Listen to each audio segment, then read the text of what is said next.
Funding for the production of Louisiana, the State We're In, is provided in part by the Ziegler Foundation of Jennings and Gulf States Utilities, helping Louisiana bridge the gap to our energy future. Ever since the first oil company struck it rich off Louisiana's coast, the state has been fighting the federal government for a share of the wealth. This time, say state officials, will be no different. Louisiana will settle for nothing less than its fair share.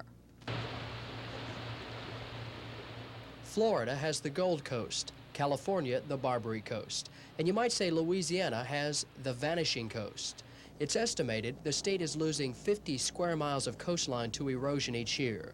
Unless something is done, and soon, Louisiana could be faced with an unprecedented environmental disaster.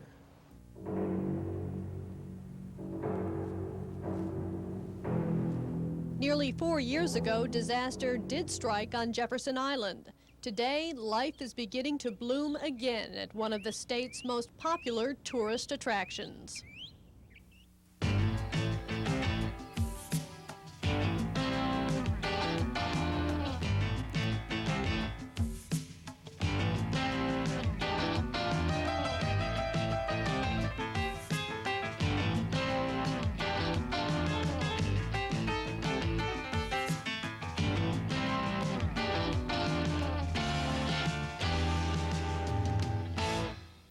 Good evening, I'm Beth Courtney. Welcome to this week's edition of Louisiana, the State We're In. Tonight, a look at one of Louisiana's most valuable and most endangered natural resources, our coast. To highlight its importance, Governor Edwards declared this Coast Week. Louisiana, of course, not only relies on the coast for oil and gas production, but it's also important to the fishing industry, to sportsmen and environmentalists, and it's invaluable as well for its protection against devastating hurricanes. Tonight, we'll have several stories relating to the coast, along with a fascinating look at Jefferson Island in Iberia Parish. 4 years ago, the popular tourist attraction was nearly destroyed, but today it's making a comeback. Well, first we have a story out of St. John the Baptist Parish, and the news isn't as good. As of tonight, the St. John Parish School Board and school employees seem no closer to an agreement than they were 7 weeks ago when workers first manned picket lines in a pay dispute. Late this week, the board rejected what the employees say is their final offer. The workers want voters in the parish to decide whether or not school employees should have the right to negotiate a contract through collective bargaining. Earlier this week, Governor Edwards met with school board members and urged them to go along with the idea. This is what I feel. They have just about come to an agreement on the issues. What has held up a completion of the agreement is that the school board has been unwilling to recognize those people that are speaking for the teachers. Well, I thought that that was not a good position for them to take, because they have in fact been talking to them and negotiating with that group. So there's nothing wrong now in saying, okay, we have reached an agreement, this is the agreement, let's all sign. But they hung up on a procedural point rather than a substantive point. You don't fear collective bargaining early had been a real major sticking point. There had been some fears expressed that a national organization would come in and take over the local school system and sort of hold it at its will. My view is that a public official is better off dealing with representatives of a large number of employees. You have in this instance a number of teachers, bus drivers, lunchroom workers, etc.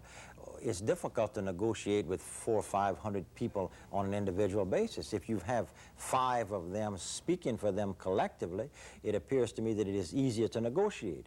Besides, a person who would be negotiating on a collective bargaining effort is generally more knowledgeable of the ability of the board or the police jury of the city to make concessions or accommodations than is the average person who is an employee.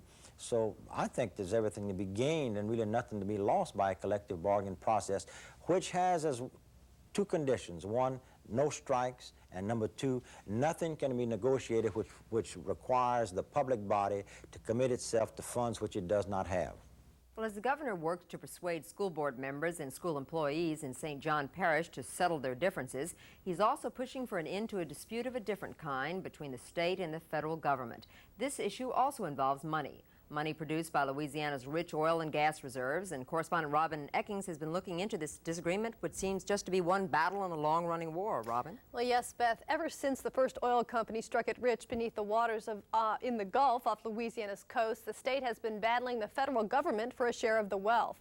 First, it was a lawsuit to allow the state to claim as much area from its shores as it could, enabling Louisiana to reap the benefits of billions of dollars in royalties and bonuses. Now, another dispute with the federal government over land beyond that point on the outer continental shelf. And state officials say in this case as well, Louisiana will settle for nothing less than its fair share. It's not easy to see from here, but there's a lot of money being produced in these waters off Louisiana's coast. This is one of the most active oil and gas fields along the entire coastline of the United States. This area, known as the East Bay just south of New Orleans, is also part of a battlefield, but you won't see any signs of the struggle here. For the second time in its history, Louisiana is fighting a powerful opponent for its share of the money produced by oil and gas drilling off its coast. The opponent is the federal government. For State Attorney General William Gus, the issues involved in the so-called 8G dispute are all too familiar. For 24 years, Louisiana waged a court battle with the federal government over where the line marking the state's irregular coastline should be drawn. The settlement of that suit in 1981 gave Louisiana the right to valuable oil and gas royalties and bonuses being produced in waters up to 3 miles off the coast. Now, the 8G controversy. It involves drilling activity on the outer continental shelf all along the coast of the United States. This map shows one small section of the disputed area in red as it runs through the East Bay. It has become known as the 8G area as a result of a congressional act which directs the federal government to share with all coastal states in oil and gas royalties and bonuses produced along this part of the outer continental shelf. It's estimated that right now the amount produced in Louisiana's 8G area since the passage of the act is at least $2.6 billion. And every time a tract of land in the 8G area is leased for drilling, that amount grows. Several years ago, the federal government offered Louisiana a fraction of that, amounting to about $400 million. But state officials rejected that, taking the issue to court. If you and I were going to divide a pie and it was told that we should divide it fair and equitably, I would think you'd expect to get 50% and I'd expect to get 50%.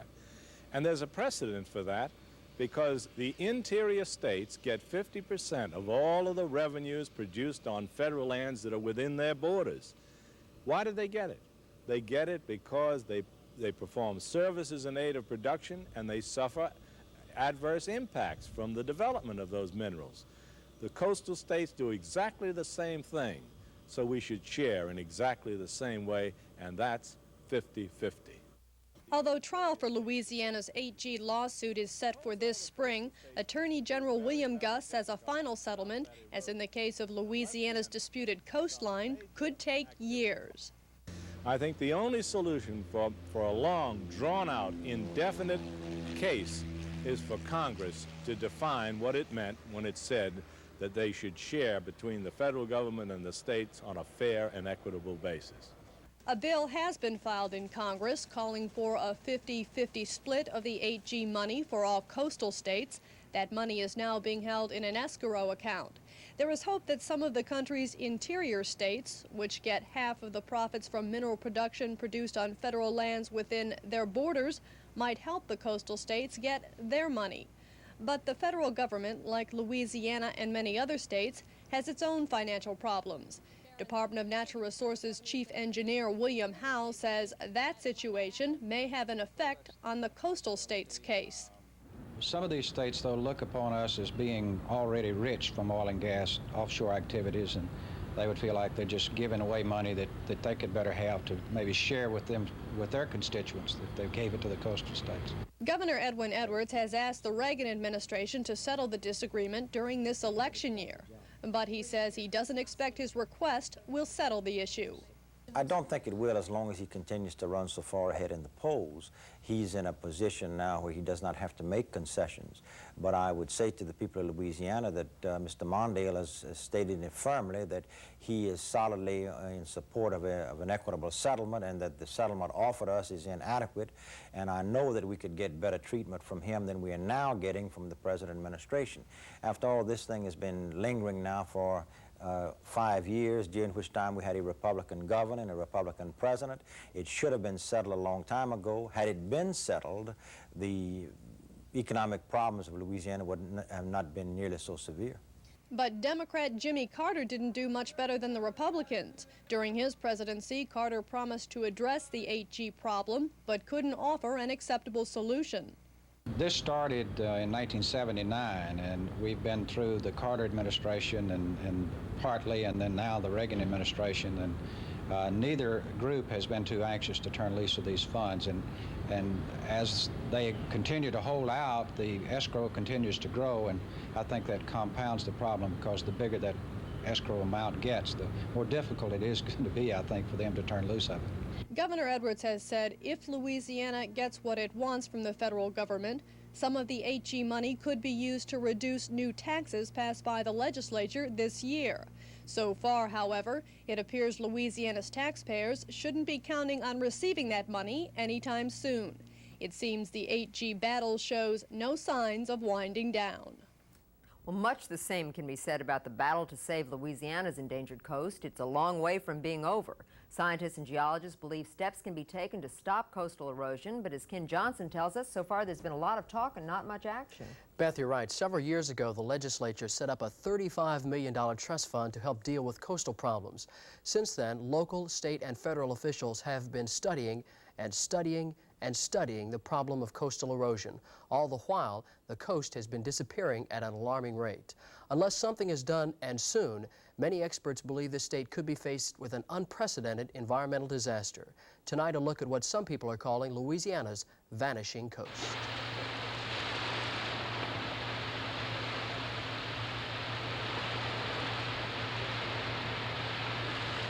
It is a relentless assault, day in, day out, wave after wave, pounding away at the Louisiana coast, eroding, damaging, destroying one of the state's most valuable natural resources. Make no mistake about it, this is war. War between man and Mother Nature, and we're losing. In this case, losing up to 50 square miles of coastline each year to erosion. For the longest time, the battle went unnoticed, but at last, state officials are fighting back, making one last stand, here, now. This is Fort Livingston, built on the tip of Jefferson Parish in the 1840s to protect Louisiana and the United States from sneak attack. With its towering brick walls and huge gun placements, Fort Livingston was built to withstand an invading army. Yet today, nearly 150 years later, this historic old fort sits on the edge of Grand Terre Island, defenseless, battered by storms, and undermined by coastal erosion, its walls slipping into the Gulf of Mexico. The problem is very, very serious, and I would even classify it as critical. This is the most prolific production area of commercial seafood in the world, and it's simply because of our estuaries, our bays, and our ecological balance that has developed here over millions of years. The wetlands, the loss of wetlands in my lifetime has been so astonishing. When you figure in geologic terms, our lifetime is just but a blink of an eye or a snap of a finger, and the damage, the destruction in our wetlands in just a short period of our lifetime is astonishing. Yes, it's very distressing. Very distressing. As a child, I would come down and see all the birds, the brown pelicans, and on the islands that were 3 times the size of what they are now. It's distressing because my children will never get to see some of the things, my children will, my grandchildren may never get to see some of the things that I grew up with and loved. This week, officials with the Louisiana Department of Natural Resources, along with legislators and reporters, went to the front lines to see firsthand how the state is losing the battle against coastal erosion. Now, in Plaquemines Parish, for example, it's estimated that we're losing 1,700 acres of land a day. One lawmaker, Representative Chris Ullo, said a proposal by the Army Corps of Engineers to divert fresh water from the Mississippi River into the marshlands will help.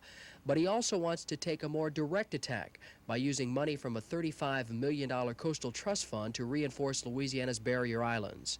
One way to do that, Ullo said, is to build so-called sand mats, a mixture of sand and an asphalt-like material which would serve as buffers against the constant pounding of waves. We've had this $35 million over a period of years that if we had been working with it, we could have come up with other means of financing the rest. I mean, there's companies that are involved that would come up with monies, I'm sure, to match ours, and the federal government should certainly come in and pay their share, because we have had a lot of exploration and production in this area that has probably furnished 25% of the energy for this nation. And it's because of those related productions that has helped cause what you see today. Saltwater intrusion is one of the major factors that the grass doesn't grow. Saltwater kills grass, of course, and you don't have anything to stabilize the grass, the sand.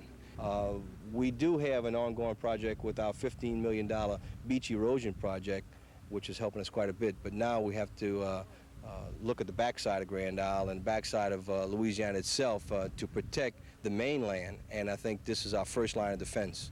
Everyone agrees something has to be done, and soon. As Louisiana's coastline recedes, the state loses millions of dollars in oil and gas revenues. The fishing industry suffers, so do sportsmen and property owners. But most importantly, as the coastline recedes, the state's back door is left open, leaving Louisiana exposed to devastating hurricanes. Well, it's an extremely serious problem. It's one that if we don't do anything about it, nature will remove all of our barrier islands and in the process remove all of the protection for our wetlands behind it, which we'll lose following that. So it's serious enough to require some pretty serious action. In talking with the governor and legislators, do you think they're ready to bite the bullet? I think the original idea was that if we set aside $35 million, we can do enough to solve the problem. I think that they, as well as we, over the past few years, have realized that we can't. Whether they're ready to make the magnitude of commitment that it's going to take to do the whole job or not, we really don't know, but we're about to find out. Do you think you know what it will take to do the whole job? We don't yet. We know that we probably have enough money to last us for the first couple of years, and it depends on how thorough a plan and how comprehensive a program they want. But we're talking about several times the amount of money we've got available now. It appears to me that's the key, though, a comprehensive plan, and not just going in and shoring up this barrier island, that barrier island, but protecting all of Louisiana's coastline. I think that's right. We could do enough on one barrier island to make one political subdivision happy and a little bit over here. Good projects, but we wouldn't solve any major problems because the barrier islands all around them would disappear, and we've lost our protection. So we need to do a comprehensive job, and we need to do the first priorities first, which indeed are the barrier islands and the shorelines. Fort Livingston is just one example of what coastal erosion is doing to Louisiana. Fort Proctor in St. Bernard Parish is another. Fort Proctor is a classic example. A couple of years ago, we appropriated some $60,000 to do some riprap around the fort itself. That riprap is largely now dissipated and fallen into the lake. The fort, which once stood on land, is a good half a mile now out in the lake itself. A classic case of what coastal erosion has done. I've been coming down here all of my life and loved the fort, thought it was a fantastic place, and I've traveled all over and seen historic monuments and districts all over the United States, and I thought, gee, we have as fantastic a fort and off the coast of Louisiana near Grand Isle as any place in the whole United States. Why don't we do something about it? It tears me apart to go to another state like Alabama, which has actually reconstructed a fort brick by brick. When we have the real thing here, why can't we do something about it? Besides, it's acting as a buffer for this island, and the island is going fast. So why can't we use this man-made structure as a man-made buffer and enhance the island and enhance the whole coastal scene? If the proportions of coastal erosion were actually known to a great number of people, it would reach an alarming kind of situation. When you talk about losing almost 50 square miles of a state's coast a year, you can readily see what that means in terms of dollars, recreational interest, commercial interest, and any number of other things, not to mention hurricane protection. When man built levees 200 years ago, it started the process known as erosion, because we can curtail the building process of overflowing the banks of the Mississippi River. That's one of the most serious problems. We can't tear the levees down, but we can divert some of that water that's going over in the Gulf of Mexico and its rich sediments out into the alluvial marshes. The problem is critical. It's very critical, and it's one that we are addressing in the legislature. The governor's cognizant of the fact, He set up a task force. The legislature is very cognizant of it.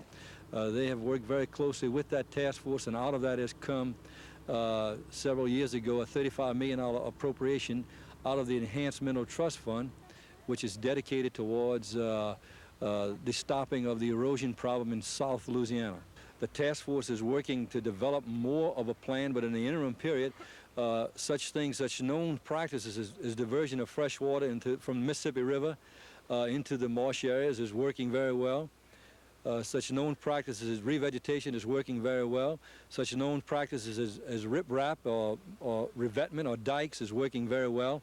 All those things are known elements in which we can stop erosion with. We've done it in the past, and it's working now. In the meantime, the task force that he has appointed is working very diligently to develop that comprehensive plan. When completed, that master plan could take up to 10 years and cost hundreds of millions of dollars to implement. But considering what's at stake, many say Louisiana has no choice. At the present rate of land loss, Plaquemines Parish, the entire parish, will be gone in 40 years. Like Fort Livingston, like Fort Proctor, another victim in the war between man and nature.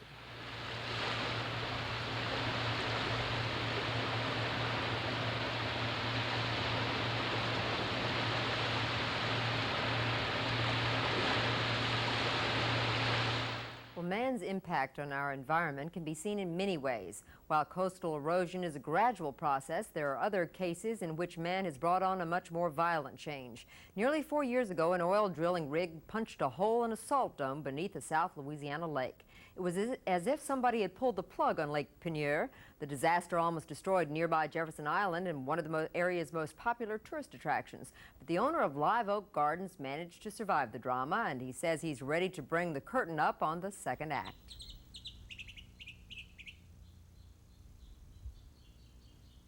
I awakened at 7 o'clock in the morning, and first thing I knew was I looked over at the television in my bedroom and saw a plant on it shaking. And I wondered why that was happening. So I got up and put my hand on the door. The door was vibrating, so I knew that there was something really happening then.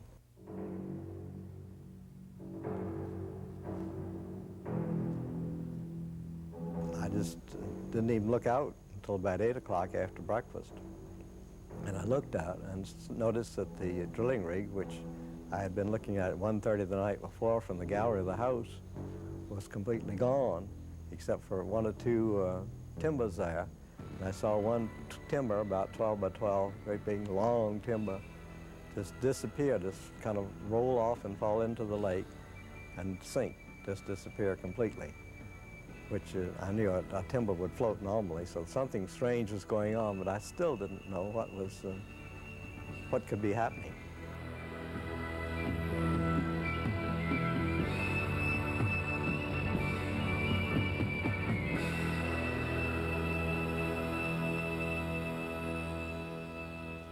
It looked like the end of the world. November 20th, 1980, a Texaco drilling rig punctures a salt dome beneath Lake Penieur.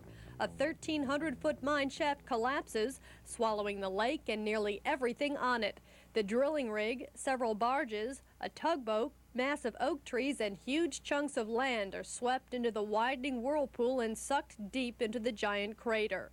Miraculously, no one is killed, but the catastrophe has managed to pull the plug on J. Lyle Bayless's dream. His brand new home and acres of carefully cultivated gardens lie in ruins. It appears one of South Louisiana's more popular historical sites has died a sudden, violent death. This is all that remains of the home J. Lyle Bayless had built here to watch the long, brilliant sunsets over Lake Penieur. As the lake drained and the shore fell in, the house dropped 18 feet. In fact, the force of the shifting land was so strong, it folded his concrete swimming pool in half. Although other signs of the disaster remain, like these cracks in the ground near the edge of the lake, J. Lyle Bayless has not let its memory put an end to Jefferson Island's Live Oak Gardens, a multi-million-dollar settlement of a suit against Texaco and its drilling rig operators is paying to rebuild the attraction, including a new tourist center and gift shop. the home of 19th century American actor Joseph Jefferson, who gave his name to the island, escaped damage and remains the central point of the gardens. It's not an old plantation house. It's quite different. It's built, we call it Steamboat Gothic style. It's a mixture of various styles, not the typical colonial house that you see on a Louisiana plantation. While the centuries-old oaks that surround the Jefferson home are a special part of the landscape, it will be the tropical gardens J. Lyle Bayless brought to the island that returning tourists will be looking for. This fall, camellias, azaleas, and hundreds of other varieties of flowers will begin blooming again. But one special collection will not.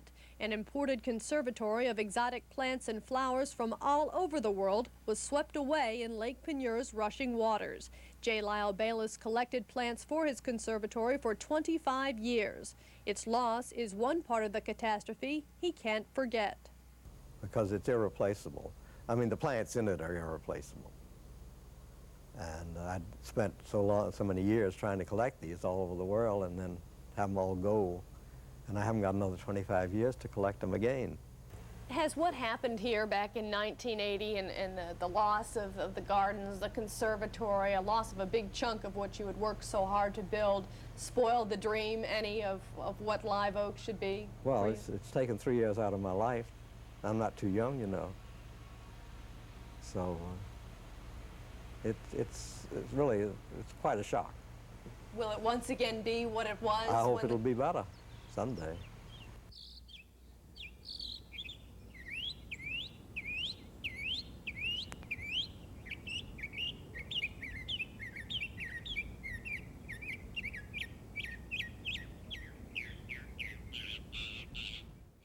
That really was a dramatic story, wasn't it? You know, Beth, I was there 4 years ago when it happened.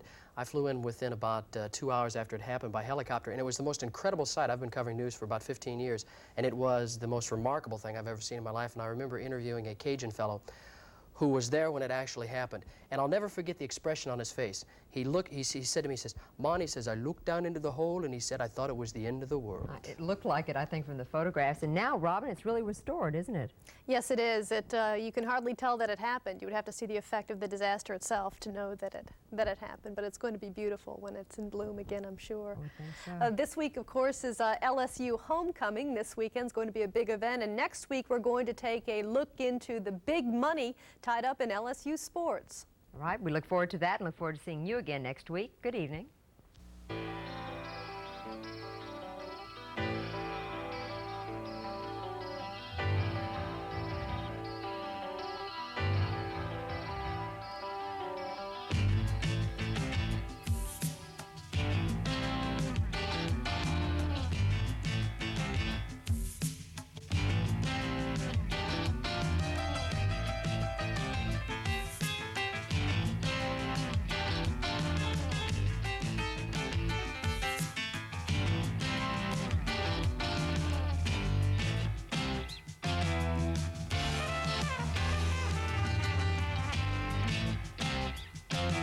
Funding for the production of Louisiana, the State We're In, is provided in part by the Ziegler Foundation of Jennings and Gulf States Utilities, helping Louisiana bridge the gap to our energy future.